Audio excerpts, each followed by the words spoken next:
माय माऊली नमस्कार. विविध कथासार ग्रंथातून श्रीराम कथामृताचे अभिवाचन करत आहे.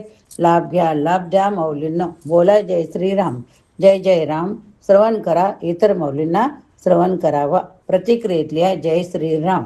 श्री गणेशाय नमः, श्री सरस्वते नमः, श्री कुलदेवताय नमः, श्री रामचंद्राय नमः. मागील भागावरून पुढचा भाग सुरू. आज आपण लक्ष्मणाचा गुहास उपदेश बघत आहोत. मानुषी लिलेमध्ये लक्ष्मण स्वयं ते दृश्य पाहतो. रात्र सरत चालली आहे, सगळीकडे निजानीज चालली आहे. रातकिडे किर किर करत आहेत आणि लक्ष्मण गुहे दोघे महान योद्धे भगवती श्रीराम भगवती जानकी यांच्या सेवेत दूरवर बसलेले आहेत. दुरून ते दृश्य पाहत असताना महावीर लक्ष्मणाचे नेत्र पाणावतात. तो वारंवार निषादराज गुहाला म्हणतो, ज्याने उत्तमोत्तम पलंगावर शयन करावे असा माझा दादा आज या वृक्षाच्या खाली गवताच्या गादीवर निजला आहे. माझ्या दादाने अशा प्रकारचे अनेक प्रसंग पाहिलेत, परंतु असूर्य पश्या अशी माझी वहिनी भगवती जानकी पण तिच्यावर आज हा प्रसंग ओढवला आहे. लक्ष्मण बोलता बोलता स्तब्ध झाले. त्यानंतर निषादराज गुह बोलू लागले, लक्ष्मणा, खरोखर कशी असेल तुमची कैकेयी माता?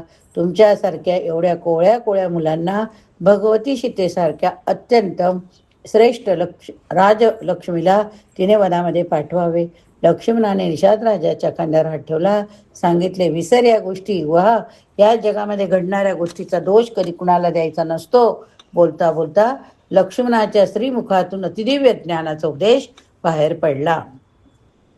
श्री लक्ष्मण हे शेषाचे अवतार आहेत. भगवान शेष हे जगद्गुरू आहेत. शेषाच्या उपदेशाची मोठी परंपरा आहे. लक्ष्मणाच्या रूपात शेष स्वयं जीवांचे परम आचार्य आहेत.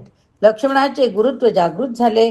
रात्री तो महाज्ञानी निषादराज गुहाला निमित्त करून जगाला दिव्य उपदेश करतो. सरळ सरळ सांगून टाकतो. गुहा आपल्या सुखाची दुःखाची जबाबदारी दुसऱ्याला टाकणे चूक असते. सुखस्य दुःखस्य न कोपी दाता परो ददाती कुबुद्धी रेषा. मनुष्याने जीवनात प्रथम ही धारणा स्वीकारली पाहिजे, दुसऱ्याने कोणी चांगले केले म्हणजे मी सुखी होईल अशा प्रकारचा विचार मनात आणता कामा नये. किंवा दुसऱ्याने काहीतरी वाईट केले म्हणून मी दुःखी आहे असे वाटणे देखील चूक आहे. माझ्या सुखदुःखाचे दायित्व माझे स्वतःचे आहे. पहिल्यांदा मनुष्याच्या जीवनात ही धारणा स्वीकृत झाली पाहिजे, तर त्याच्या जीवनात पुरुषार्थाचा उदय होईल. नाही तर माणसे पंगू बनतात. दुसऱ्याने माझ्याकरता काहीतरी करावे असे सारखे वाटत राहते. अशा प्रकारचा आशाळभूतपणा मनुष्याच्या जीवनात येणे म्हणजे त्याच्या पुरुषार्थाला कात्री लागणे होय. माझ्या जीवनात येणारे सुख मीच खेचून आणणार. माझ्या जीवनात येणारे दुःख हे माझ्यामुळेच येणार. याला जबाबदार दुसरा कोणी नाही. दुसऱ्यावर जबाबदारी टाकण्याची आपली भूमिका पहिल्यांदा आपण बदलून टाका. प्रारब्धवाद हा शब्द हा सुद्धा जर नीट तपासून पाहिला पुरुषार्थवाद आहे.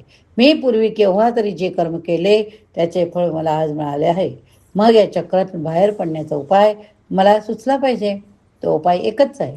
आज माझ्या जीवनात सत्कर्माचा शुभारंभ करावा. दुसऱ्यावर अवलंबून राहून मला माझ्या भविष्यकाळ उत्तम घडवता येणार नाही. मीच माझा मित्र आहे, मीच माझा शत्रू आहे. हेच दायित्व स्वीकारण्याची आपली वृत्ती झाली पाहिजे. एखादे काम बिनसले तर त्याचे दायित्व लोक स्वतःकडे घेत नाहीत. याने केले नाही, त्याने केले नाही, किंवा याच्यामुळे हे झाले, त्याच्यामुळे ते झाले. या पळवाटा शोधण्याची मनुष्याची वृत्ती वाढत जाते. म्हणून जे घडते आहे त्याला मी जबाबदार आहे अशी धारणा जीवनात असली पाहिजे. दुसऱ्याकडून अपेक्षा ठेवण्यापूर्वी माणसाने स्वतःला रोज तपासले पाहिजे. समर्थाने नुसता प्रयत्नवाद सांगितला नाही. नुसता प्रयत्नवाद पुरेसा नाही. समर्थाचा एक वेगळा शब्द आहे. ते म्हणतात, अचूक यज्ञ तो देव, माझ्या साध्यापर्यंत नेणारे साधन अचूक आहे का? हे मनुष्याने प्रथम विवेकाने तपासून पाहिले पाहिजे. मग त्या उद्योगाला लागले पाहिजे. काहीतरी करणे, मरमर करणे म्हणजे प्रयत्नवाद नाही. हा बाफळ प्रयत्नवाद आहे. तो थकवा आणणारा निष्फळ कर्म आहे. प्रयत्नवादात मुख्यतः हे गृहीत तत्व आहे की मी विवेकाने काय करावे याचा विचार केला आहे. लक्ष्मण म्हणतो, गुहा मनुष्याच्या जीवनात येणारे सुख किंवा दुःख हे त्याच्या पूर्वकर्मामधून येत असते. म्हणून तू दुसऱ्यावर दोषारोप करून सोडून दे. अरे गुहा, जगाचा हा सगळा पसारा एखाद्या स्वप्नासारखा आहे. जगात हेच मुळात जर स्वप्न असेल तर जगातला वनवास हेही स्वप्न आहे. जो अंतर्मुख होऊन ज्ञान संपन्न झाला, अनुभूती संपन्न झाला, त्याच्यावर या सुखदुःखाचा परिणाम होत असतो नसतो. बुवा, ही गोष्ट अर्थात सर्वांना कळत नसते. कारण सामान्य लोक स्वप्नामध्ये इतके रमलेले असतात की त्यांना जागृतीची अनुभूती नसते. म्हणून ते लोक रोज सुखदुःखाचा अनुभव घेत असतात. पण याला उपाय नाही. गुहा, अज्ञानाची निद्रा किंवा अज्ञानाची रात्र मनुष्याच्या जीवनात अशा प्रकारचे भ्रम निर्माण करीत असते. पण एक गोष्ट लक्षात घे की सगळेच लोक असे नसतात. काही लोक असे असतात की यांच्या अंतरंगातून या ज्ञानाची निशा सरलेली असते. गोस्वामी म्हणतात, गोस्वामी काय म्हणतात ते आपण आता बघूया. हे जगजामिनी जागई जोगी, परमार्थी प्रपंच वियोगी, जानियत भई जीव जब जागा, जब सब विषय विलास विरागा, होई विवेक मोह भ्रम भागा, तब रघुनाथ चरण अनुरागा, सका परम परमारथ येऊ, मन क्रम वचन राम पद नेऊ, राम ब्रह्म परमारथ रूपा, अविगत अलक नादी अरूपा, सकल विकार रहित गत भेदा, कही गिनीत नेती निरुपई वेदा, भगत भूमी भूसर सुरवी, सुरहित लागी कृपाल, करत चरित धरी म्हणू जतनु, सुनत मिटही जगजाल, मोहनिशा सब सो निहारा, देखिये स्वप्न अनेक प्रकारा. दोन भिन्न स्तरावर महाराज लक्ष्मणाचा हा उपदेश आहे. ज्ञानपूर्व अवस्थेमध्ये माझ्या कर्माचे फळ मला मिळणार. जे मी केले नाही त्याचे फळ मला कधीच भोगावे लागत नाही. कर्माच्या संदर्भात दोन शब्द फार महत्वाचे आहेत. अकृताभ्यागम आणि कृत प्रणाश. जे मी केले नाही ते मला भोगावे लागते असे कधी घडत नाही. जे मी केले त्याचे फळ मला मिळणारच. ते केव्हा मिळेल सांगता येत नाही.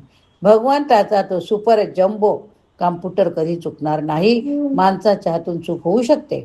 भगवंताने भगवद्गीतेत म्हटले आहे, काय म्हटलंय? या निशा सर्वभूतानां तस्याम जागर्ती संयमी. एक ज्ञानवान आहे, एक अज्ञानी आहे. हे जीवनातले दोन दृष्टिकोन आहेत.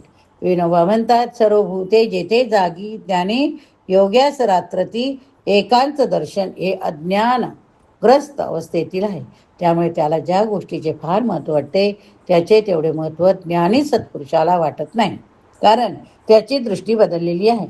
जीवनाचे परमाचार्य महाराज लक्ष्मण दुसऱ्याच स्तरावर सांगता आणि म्हणता, येई जगजामिनी जागई जोगी, परमारथी प्रपंची वियोगी. अज्ञानग्रस्त माणसाशा कशा प्रकारची वार करतात हे बघण्यासारखे आहे. जीवनात आपण कितीतरी लोकांशी वैर करतो. ते कशाकरिता करतो? केवळ दुसऱ्याचा बदला घ्यायचा या वृत्तीने माणसे गोळा करतात. नको ते संबंध जोडतात, अहंकार वाढवतात. यातले खरोखर आपल्या सुखाला काय कारणीभूत ठरते पण माणसे या सर्व गोष्टी करतात ती की नाही? या सर्व कर्माच्या मागचे मूळ कारण अज्ञान आहे. मोहनिशा सव सोनियारा असे गोस्वामी म्हणतात. त्यांना आत्मस्वरूपाचे अज्ञान आहे. म्हणून मी म्हणजे शरीर एवढेच त्यांना फक्त जाणवते.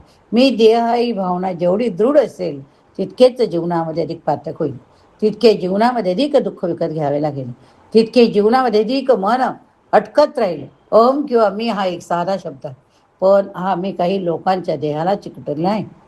काही लोकांच्या प्राणाला तर काही लोकांच्या मनाला चिकटलेला असतो. काहींच्या बुद्धीला अहम चिकटलेला असतो तर काहींचा त्यांच्या पलीकडे असतो.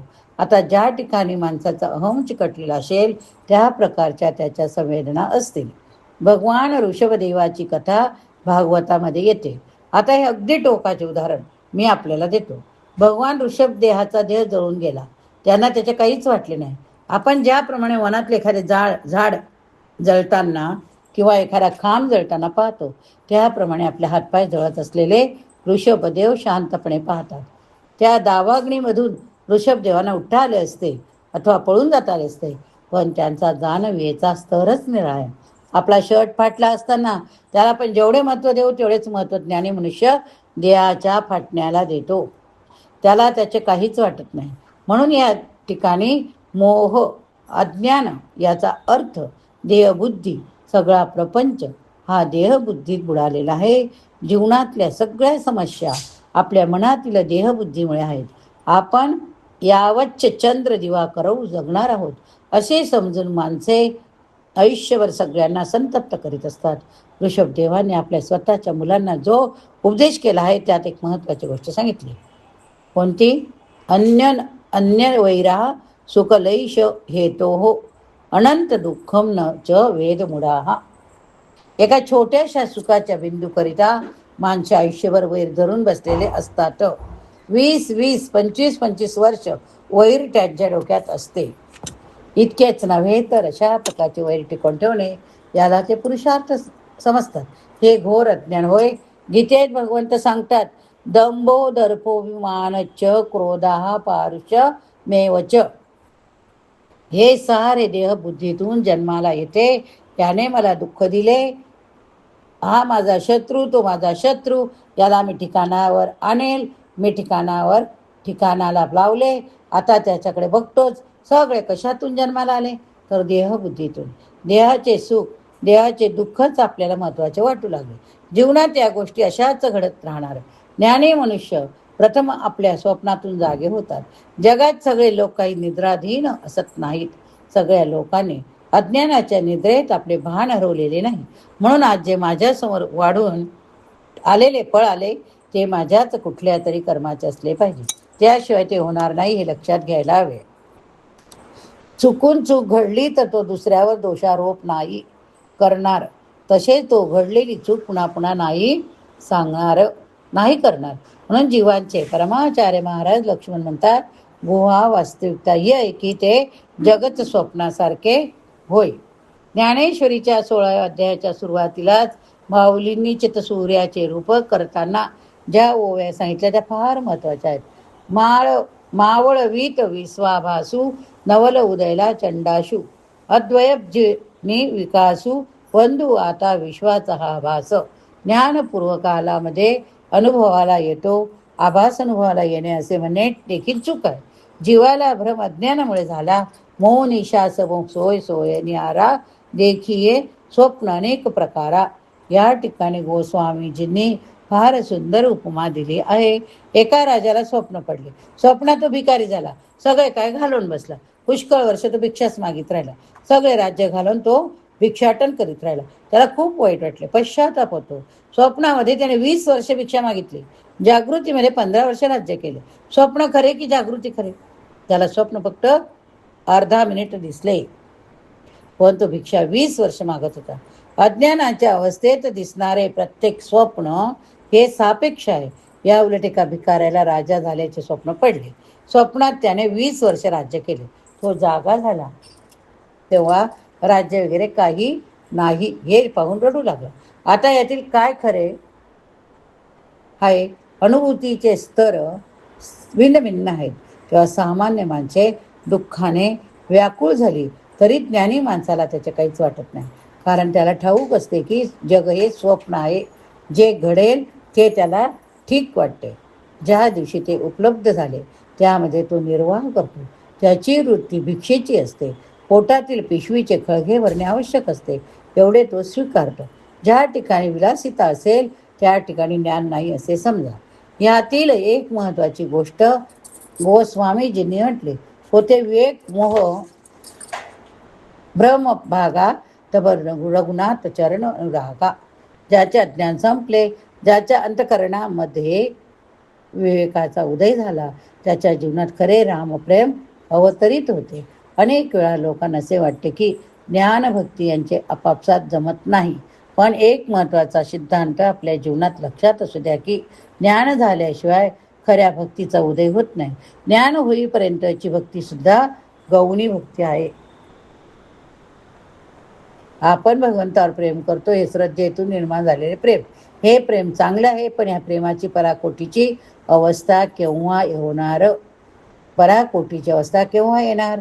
2 शब्द आहेत. एक आहे प्रेम, दुसरे आहे परमप्रेम. देवर्षी नारदाने परम प्रेमाला भक्ती म्हटले होय. सा तू अस्मिन परम प्रेम रूपा अमृत स्वरूपाच. आता मला पंखा हवा, हे माझ्या पंख्याचे आकर्षण आहे. मला पंख्याची आवश्यकता आहे, पण तासभर पंखा नसला तरी काही बिघडत नाही. माझी त्या पंख्याच्या वाऱ्यावर प्रेम आहे. पण मी जर नाक तोंड बंद केले तर वाऱ्याकरितातून जी व्याकुळता निर्माण होते तेवढी व्याकुळता पंख्याच्या वाऱ्यासाठी निर्माण होत नाही. प्रेम परमप्रेम यात हा फरक आहे. भगवंताविषयीचे असे परमप्रेम आपल्याला गोपींच्या जीवनामध्ये, भरताच्या जीवनात, भगवती मीराबाई अथवा चैतन्य महाप्रभूच्या जीवनात पाहायला मिळेल. हे परमप्रेम कशातून निर्माण होईल?